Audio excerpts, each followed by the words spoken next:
Hello, everyone. It's wonderful to be here. Before we begin, I'd like to share with you a personal story. Like 2 decades ago, before I was the CEO of Lumitech and before I was a managing partner at a leading VC, I was a student at the Technion and worked as a flight attendant. And one of the basic terms in flight attendant training is brace for impact. This is an instruction given to passengers when fearing from potential plane crash. 25 years later, March 2020, we were all in a brace for impact mode, fearing from a worldwide financial crisis due to COVID. So startups had cut employees' salaries, and VCs froze investment processes. And today, 20 months later, we know that the opposite has happened. The Israeli high-tech industry is going through a dramatic phase of evolvement. We are living in historic times, not just with regards to COVID, but also with regards to the Israeli high-tech scene. When you are in the middle of a storm, sometimes it's hard to comprehend the impact of what's going to happen. But many indicators in the market point out that we are in the middle of an inflection point. Once an engineer, always an engineer. And with Lumitech, foresee this inflection point as the shift that we've been all been waiting for several years now, the shift from startup nation into scale-up nation. If we take a step backward into the 90s, when the Israeli tech scene was born, it may help us understand the magnitude of what's happening now. So what happened back then? There were two massive things. One, many international giant tech companies opened R&D centers in Israel. Companies like Microsoft and SAP and HP and Samsung and Qualcomm, which were the real school for high-tech in Israel. And the second thing is that there was a massive immigration of engineers. There were more than 100,000 engineers immigrated into Israel from the former Soviet Union after the wall fell. These two ingredients created a thick layer of tech entrepreneurs and tech investors, which caused an explosion that created Israel's startup nation as we know it today. And similar to what happened in the 90s, what's happening now is not necessarily a bubble. This is a game changer. This is big.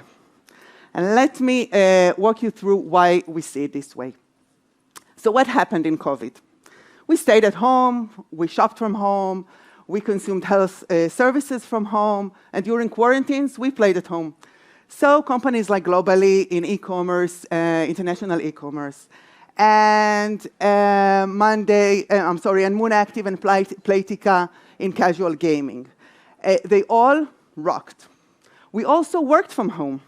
And so companies like Monday.com for online collaboration and Bizzabo for virtual conferences and SentinelOne for cybersecurity flourished. We found the right way for remote work. So companies like Papaya Global boomed.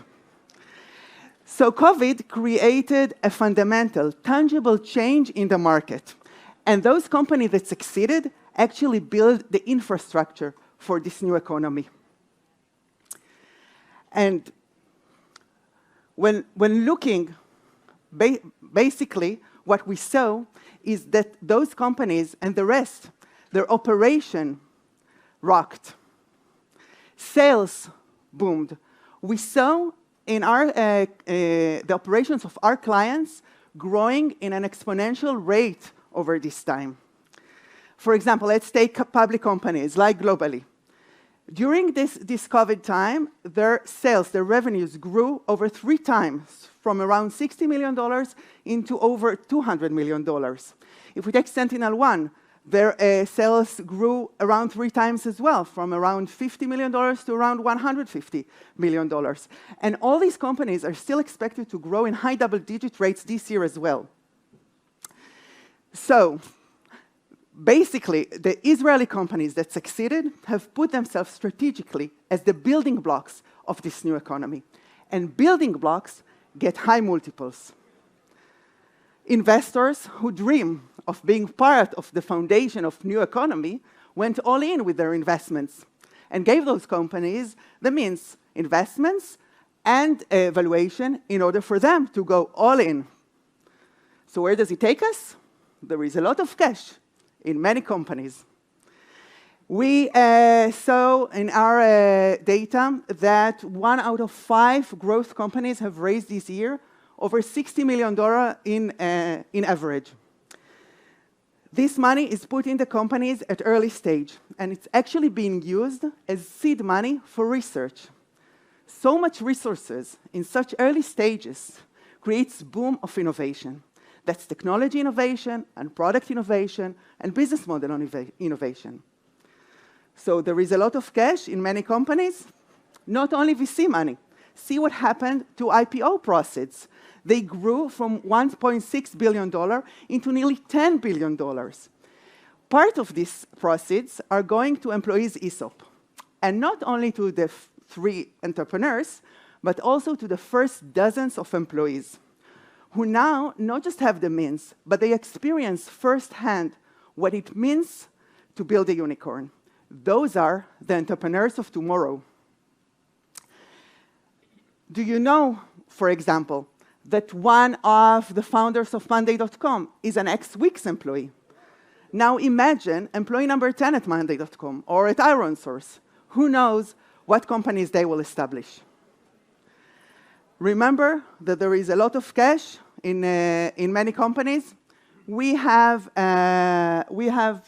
companies we see that close seed rounds of over $10 million, and A rounds of over $100 million, and B rounds of over $200 million. So these companies now have the means and can afford themselves to grow through acquisition, as you just heard Asaf say before. And all the experienced people here know that growing through acquisitions is a key success factor in order to build a mature, successful company. In the past, we used to see only corporates buying companies, but these days, we see more and more demand from growth companies coming to seek for credit in order to finance acquisitions. What else? These companies can now open R&D centers in cheaper locations. So it means that they are building themselves as multinational from the get-go. This is also a key success factor for building a successful, mature company. And lastly, as the world is becoming more virtual, we see Israeli managers staying in Israel more than before. These young managers need to develop very quickly from running a small startup into running large operations. And not all of them make it. And the scarce of experienced managers in the market, in the areas of finance and operations and marketing, creates a vacuum that pulls in experienced managers from non-tech companies into tech companies. And that actually builds a thick layer of experienced managers in the high-tech industry in Israel. So, when adding up, boost in number of companies, boost in innovation, M&A skills, multinational skills, and experienced managers, the result is scale up.